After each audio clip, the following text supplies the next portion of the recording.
This is very, very special. Dan Cathy will sing. I will play trumpet.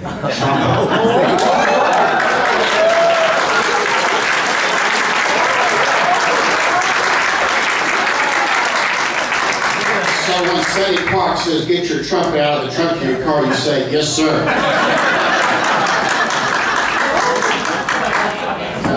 Sonny knows that I've played the trumpet since I was 10 years old.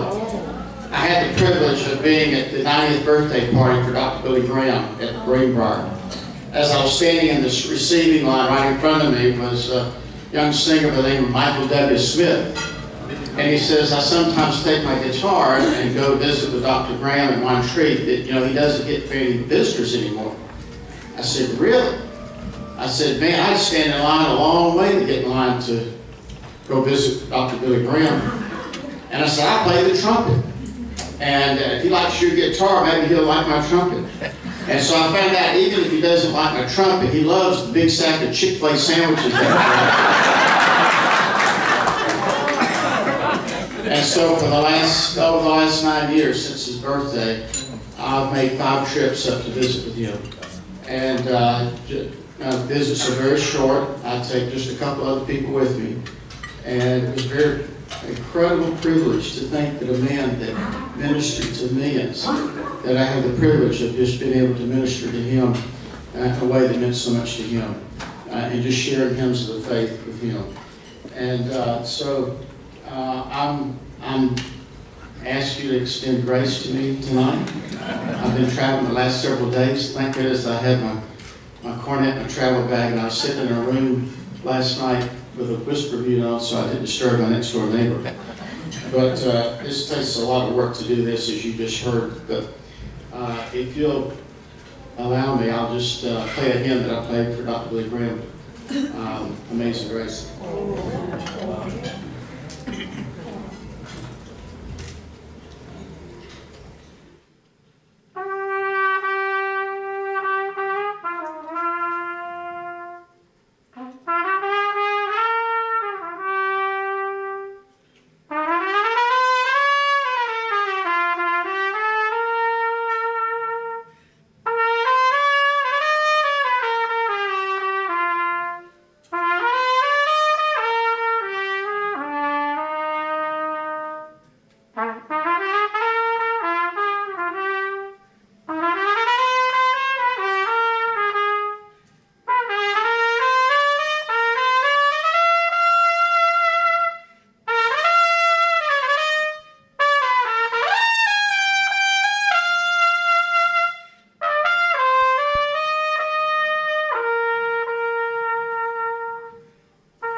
Anyone who knows Dan or has been around Dan understands that one of the amazing parts about him is his passion for people, his thoughtfulness, and how he ties that together with the business and caring about all of his associates in Chick-fil-A.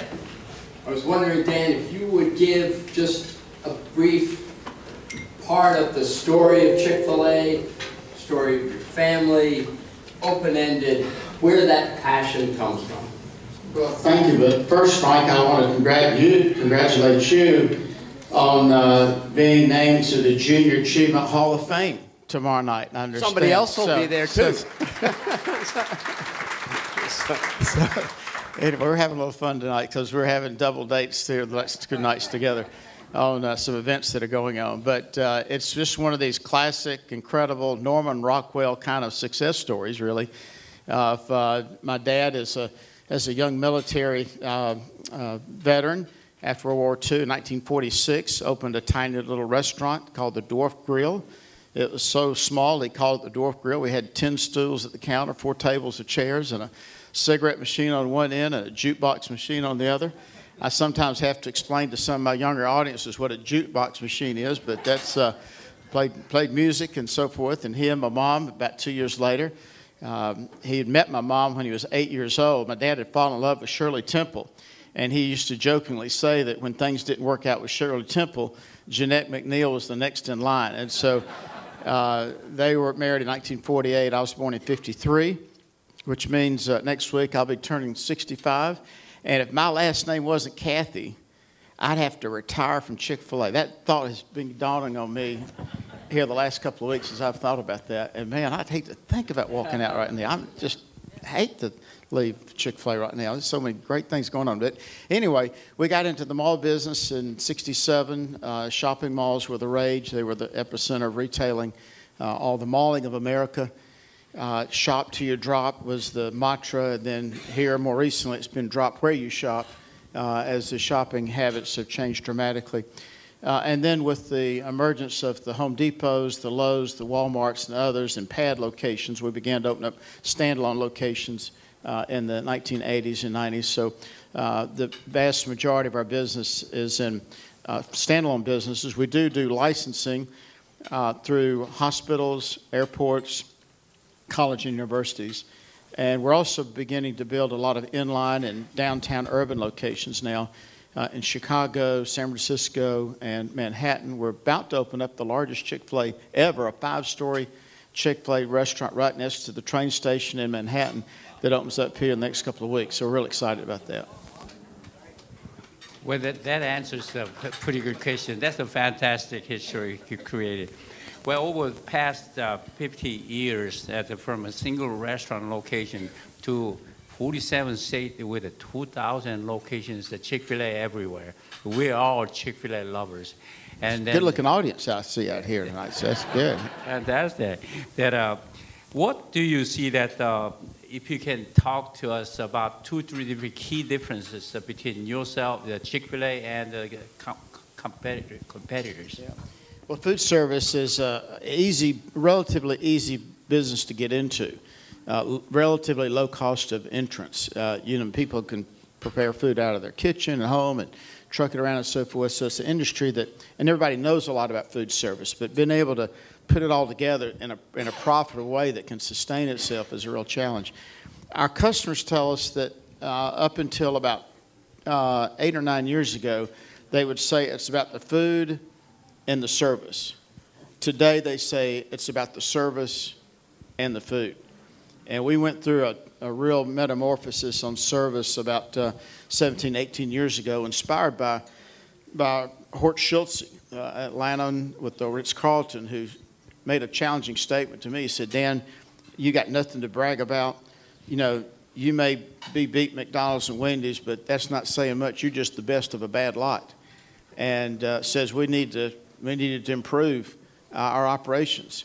And so, our corporate purpose is to glorify God by being a faithful steward of all that's entrusted to us, to have a positive influence on all that come in contact with Chick-fil-A.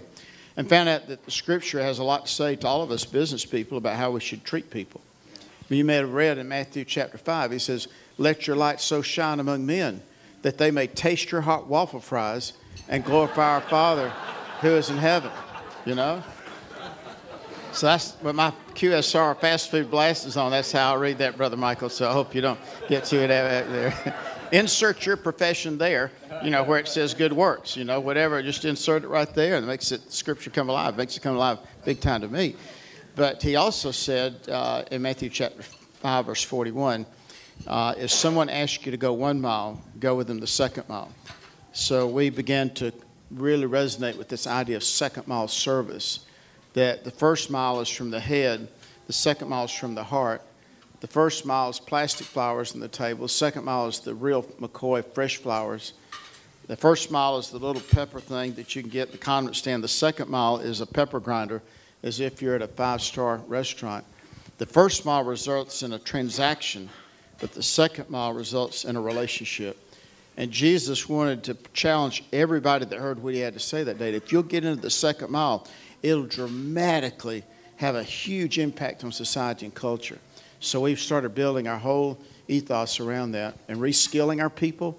We had to change the way we selected people to meet that standard and constantly reward and recognize. And as a result, it just put a lot of zip in our step to think that we could serve people and impact, that every life has a story. The term restaurant means a place of restoration. And we find that everybody needs restoration. They need more restoration up here than they do down here. So we try to rebuild our business based on that concept.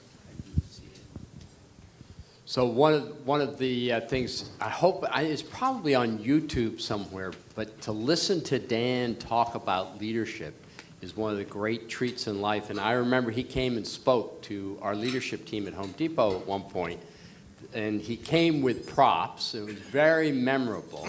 And one of the props I remember is he pulls out a jar of peanut butter and opens it up and says, "Remember that fresh smell of peanut butter."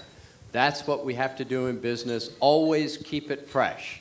So my question to you, Dan, is how do you deal with that or other business challenges that you've seen come up over the years? I'll tell you a funny story.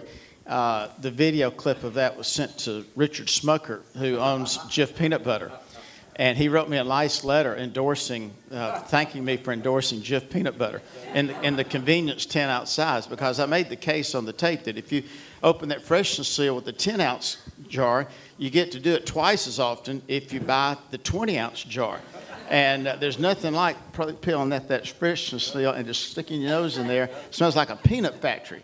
The smell dissipates after several uses, but that first one is just incredible. So we challenged our folks to stay fresh. And he sent me a nice letter and sent me a whole case of Jif Peanut Butter for endorsing it. So the next month, I got another brown paper box in the mail, and it was a whole case of Jif Peanut Butter in the convenient 10-ounce size. And I'm putting Jif Peanut Butter on fruit, peanut butter ice cream, giving it away. The third month, he sends me another case of Jif Peanut Butter in the convenient 10-ounce size. The fourth month, I got a box in the mail. Guess what was in it? Another case of Jif Peanut Butter. So the next year, I started talking about Mercedes-Benz, and nothing happened with that one. But the point I was trying to make is that we all have to stay very fresh. And I'm sporting. I was out running around today, so I just kept this name tag on. It says in training. And I'm honest, I'm not trying to be cute with this. I saw this at a grand opening here a couple of months ago. And I said, what's this all about? This little in training thing stuck on a name tag here. He said, well, we're giving these out to all our new employees because they're learning a lot. And if the customers know that they're in training, then maybe they'll extend a little grace to them. I said, I'll take about 5 of them because we're all making mistakes. I love what Bernie Marcus said when he used to start his meetings off, and he would talk about mistakes that he was making. And I think that if we're going to be leading high-performance organizations, we can't sweep mistakes underneath the rug. We got to put them out there. We got to talk about them. We have to acknowledge our own mistakes and shortcomings, because as we're reaching out, trying to redefine, stay fresh, innovation, which is so critical for every business today to retool as fast as they the slope of the learning curve starts to flatten out a little bit, and then it's just a matter of time before we become the next Kodak, the next BlackBerry, the next Kmart, and there's a bad list over there that none of us want to have our name on. And I just fear and trembling. I just not going to have that happen on my watch. Not going to happen. So if it makes me run around here with a little in-training thing on, brother, I'm gonna stay in the books. I'm going to study. I'm going to study the Frank Blakes and all the other great business mentors we have in Atlanta. Well, Dan, I saw your energy. Thank you. It's an inspirational scene I seen down in Orlando, Florida, about 2 weeks ago. You invited me down to the operators' the seminar, called Next, N-E-X-T, and I found out that 6,000 operators from all over the country together, and I feel heat, and I saw the excitement, and I saw the most impressed me was Chick-fil-A sells $9 billion of chicken sandwich each year. I don't know if it's a company's secret, but they have a plan. I found it your plan to sell $30 billion chicken by 2030. 2030. So my question is, so you have, I'd like to know if you got planned for 3 years, next 3 years, or 5 years, and the 10 years, the future plan. Yeah. Well, fortunate to be in a privately held business, we can stretch our time horizon beyond just the next quarter, and we can go 5 years, and we can use 10 years on out.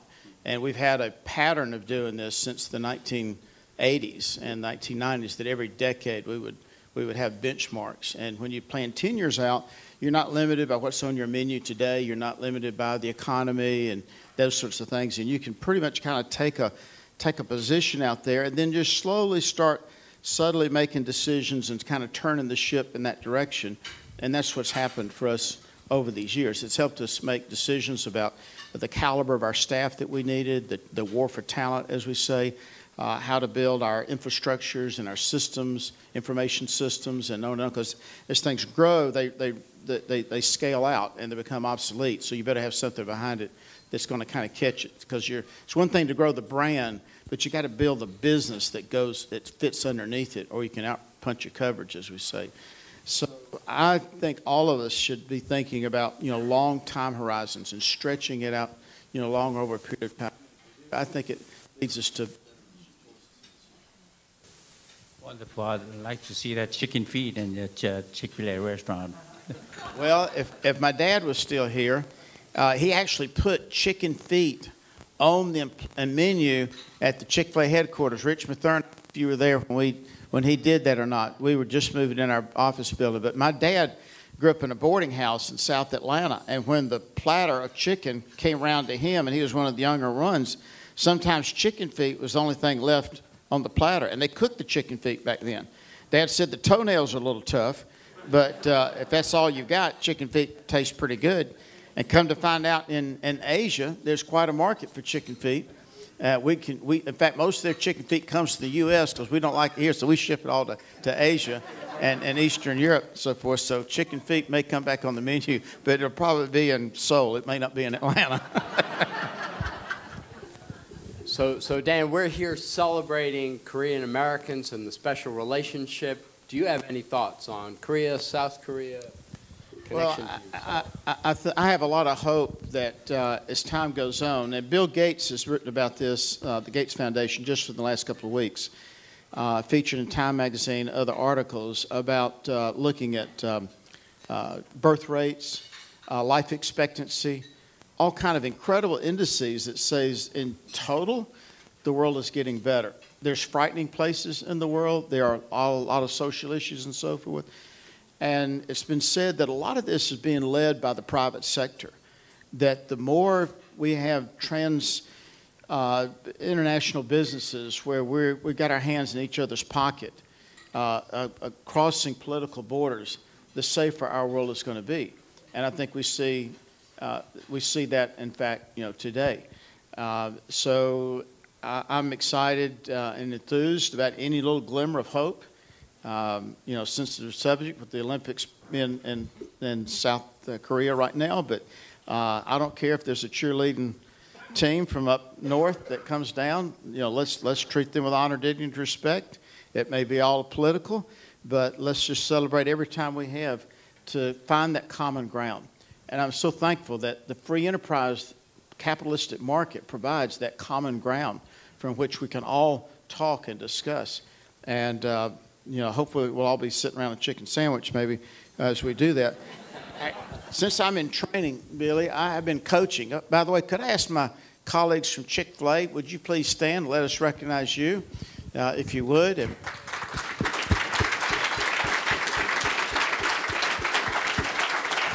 we have a whole group of Korean Americans that are on our corporate staff, and we have a number of them that are Chick-fil-A restaurant operators, so they're really cheering us on. I'm on my way to Seoul in April, picking up on the discussion that we've had to try to expand Chick-fil-A. And I've been tutored on how to say, eat more chicken. So this is very dangerous in this audience here. So I'm going to see how I do here. Chicken mani mu yu. How did I do?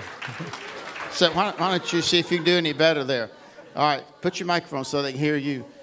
Eat more chicken. Chicken, money, milk, or you. Okay. Well, I'm still in training, so good. But thank you for this opportunity to be with you tonight. And for heaven's sakes, we do hope that you'll please continue to eat more chicken. Thank you very much.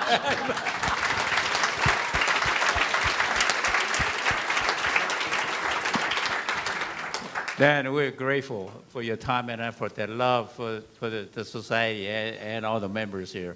And thank you for coming, and you actually upgrade our status of the society, so we appreciate it. Absolutely. And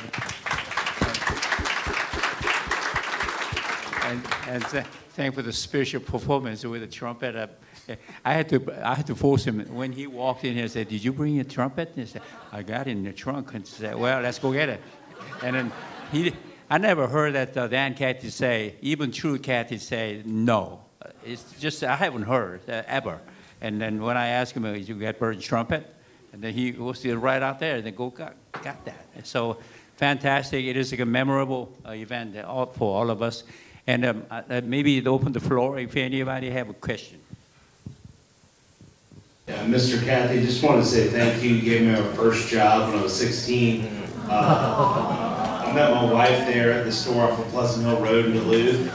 We're still married 14 years later. And I remember you came in and worked the drive-thru, and that left a lasting impression on me. And I just appreciate that and all that you've done. And I was in New York last week and saw the store in Manhattan that's going to be open. It just brought a tear to my eyes. Thank you, and I appreciate all that you do.